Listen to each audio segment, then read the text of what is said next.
Bugün sizlere yaş günümde gelen çiçek buketinin kağıdı ve beyaz çiçeklerini kullanarak biriktirdiğim kağıt havlu ruloları ve çay paketiyle birlikte çok şirin mesaj yazan kartlar yapacağım.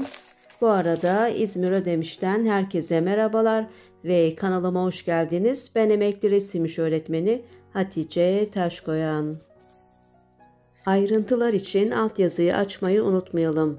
Bu kağıt havlu ortalarını bu projede kullanacağım. Uzun süredir biriktiriyorum. Eni 7 santim, yüksekliği 9,5 veya 10 santim gelecek şekilde bir kağıt havlu ortasına 4 parça sığmakta. Bunları bu ölçülerde çizip kestim.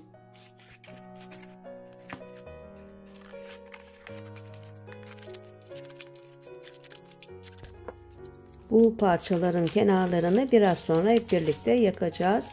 Mum gerekli, ocak da olabilir.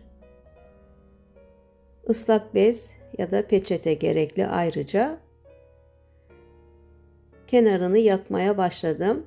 Alev alınca hemen bastırıyorum sönmesi için ama o yanmaya devam ediyor. Bu şekilde yanarken fazla ilerlemeden ıslak bir bez ya da peçete ile söndürüyorum. Birinci kenarı yaktık. Şimdi ikinci kenarı da muma yaklaştırıp yaktıktan sonra hemen alev alınca söndürüyorum. Ama o dediğim gibi yanmaya devam ediyor. Islak bez ile söndürdüm. Üçüncü kenarı da bu şekilde yaktım ve dördüncü kenarı da aynı şekilde yakarak bir parçayı bu şekilde kenarlarını fermuar biçiminde eskitmiş oldum. Dediğim gibi ocak üzerinde de bu işlemi yapabiliriz.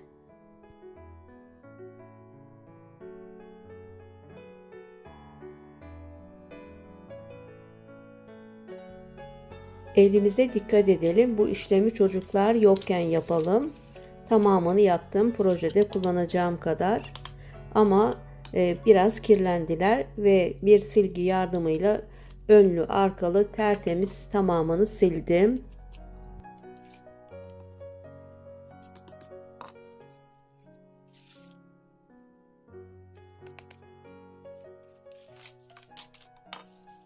Tertemiz oldular. Buzdolabı poşeti ve şeffaf tutkal gerekli. Projelerimde şeffaf tutkalı çok kullanıyorum. Kilosu biraz pahalı. Bu yaktığım parçaları tutkal ile önlü arkalı fırça yardımıyla tutkallayacağım. Şayet tutkal koyu ise birkaç damla su ile açabilirsiniz. Başka bir kap içerisine alıp benimki gerçekten biraz koyuymuş ama açmadan bu şekilde fırçaladım. Her iki tarafını yönünü fırça izlerinin belli olmaması için koyu ise tutkalınız biraz su ile açabilirsiniz. Buna dikkat edelim. İki parçayı tutkalladıktan sonra bunları üst üste köşelerinden getirerek kurumaya bırakacağım. Tabii ki görseli hangisi iyi olursa evet bu şekilde iyi oldu. Hafif kaydırarak üst üste getirdim ve bunu bir kenara yapışmayacak bir süzgünün kenarına koydum. Arada alalım ki fazla yapışmasın. Yapışırsa da tekrar tutkallayalım. Aslında bu süzgüyü streçlesek daha iyi olurdu. Hafif kuruduktan sonra camın üzerine aldım. Burada kurumaya bıraktım. Önlü arkalı kururken herhangi bir yere yapışmadan kurumalarını sağladım. Çevirip durdum. Buketin mor kağıdını ve beyaz çiçeklerini bu çay paketinin ortasından çıkan beyaz kağıdı da bu projede kullanacağım. Ve 2 santim eninde 20 santim uzunluğunda şeritler çizdim. Hem mor hem beyaz kağıda ve bunları kestim. Bu şeritlerden gül yapacağız. Kağıtlardan gül yapmayı çok seviyorum. Kanalımda da bununla ilgili birkaç video var. Linklerini açıklamalar kısmına bırakıyorum ve sağ üst köşeye de ekliyorum. Yine aynı tutkal ile kestiğim bu şeritleri önlü arkalı tutkallayıp daha sonra ikiye katladım. Bütün önlü arkalı her yerinin tutkal olmasını sağladıktan sonra elimle bastırdım. İkiye katlayarak onu yapışmayacak bir şekilde bu düzeneğin üzerine astım ve kurumaya bıraktım. Yaktığım ve birbirine yapıştırdığım bu iki parça kağıtların ön yönlerini, düzgün yönlerini kadensenin taş verniği ile vernikleyeceğim. Daha parlak ve sağlam olması için. Diğer şeritler de kurudular. Onları da topluyorum. Kanalımda harika güllerden oluşan bir iki tane video var. Bu şeritin düzgün olmayan kenarını kestim ve gül yapımına başlayalım. Islak bir bez ya da peçete ile nemleninceye kadar ıslatalım ki daha kolay çevirmek için hafif ele yapışsın. Bu şekilde içe kıvırdım. Tekrar kıvırdım. Ve daha sonra sol elim ile dışarıya kıvırarak sağ elim ile de çevirerek sol elimdeki parçayı hep dışa kıvırarak sağ elimle üstten tutarak gül yapımını sürdürüyorum. Çok kolay. Şerit biraz küçük olduğundan tam net göstermemekte ama birkaç kez geriye çevirip izleyebilirsiniz. Sol elimdeki tuttuğum şeridi hep dışa kıvırıyorum. Sağ elimle üstten aynı paralellikte olmasını sağlıyorum ve arkasından silikon tabancasıyla yapıştırıp kurumaya bırakıyorum. Bir de mor renginden olan şeridi saralım. Güllerden hangi projeler yapılmaz ki? Gelin önce bir butik düğün için düğün davetiyesi yapalım. Evet, gerçekten bir düğün davetiyesi yapabilirsiniz. Hem kalıcı, atılmayacak şekilde. Kuruduktan sonra arkasındaki fazlalıkları kestim ve birçok gül yaptım.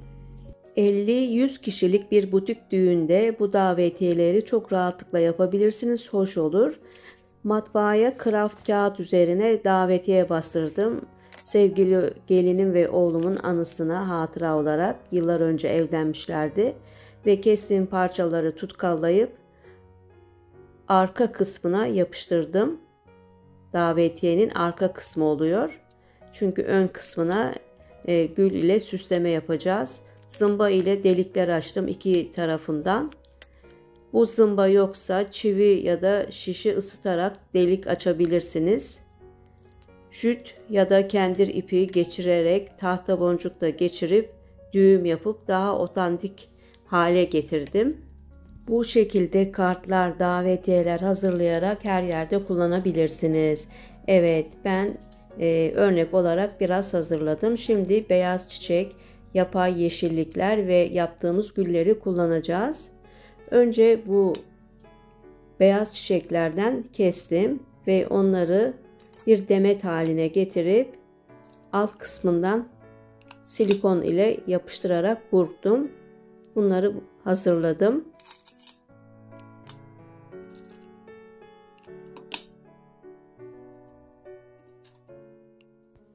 Üst kısma ortalayarak gülleri yapıştırdım. Önce moru, sonra beyazı.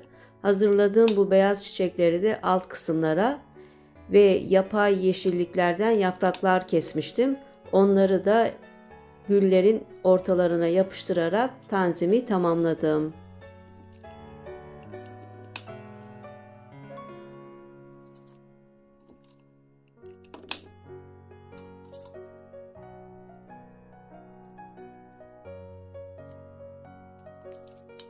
Bu davetiye kartın arkasında matbaaya bastırdığım kraft davetiyeler, ön tarafta da mesaj yazan sözler olacak. Onları kendim yazacağım. Örneğin güzel evim, güzel mutfağım gibi. Bu şekilde davetiye verdiğiniz kişi evinde kullanmış olacak. Atılmamış bir davetiye olarak hatıra kalacak. İsteğe bağlı nazar boncuğu da yapıştırabilirsiniz. Ön tarafa yazı yazmak için asetat M kalemi kullanacağım. Bir de bu şekilde bir beyaz kalem aldım. Sallayınca yazan. Ne yazalım önce? Güzel evim yazalım. Salladıktan sonra yazılıyor. Güzel evim. Asetat M ile güzel mutfağım. Anneye hediye olabilir canım annem.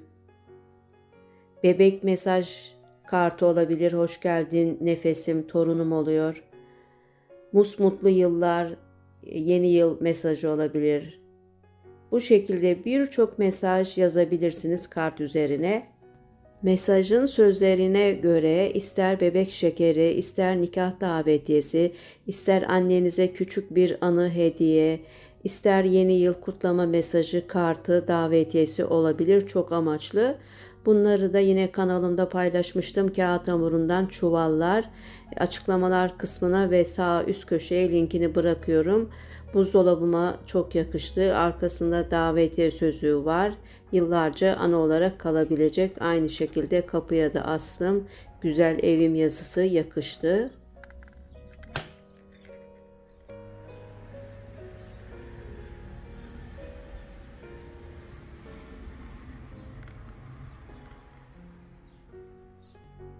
Bu projede kağıt havlu ortası yerine kalın kraft kağıdı kullanabilirsiniz. Çizmeden, makas ile kesmeden el ile koparılıp yakıldığında daha natürel gözükür.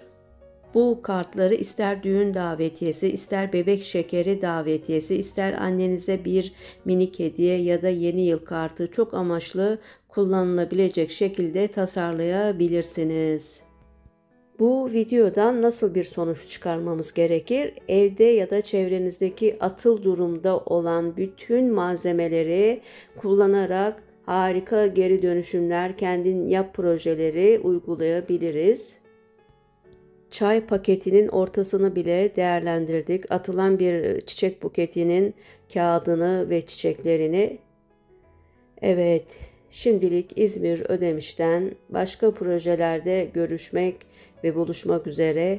Hoşça kalınız, sevgiyle kalınız, sağlıkla kalınız diyorum. Bir de asla hobisiz kalmayınız diyorum.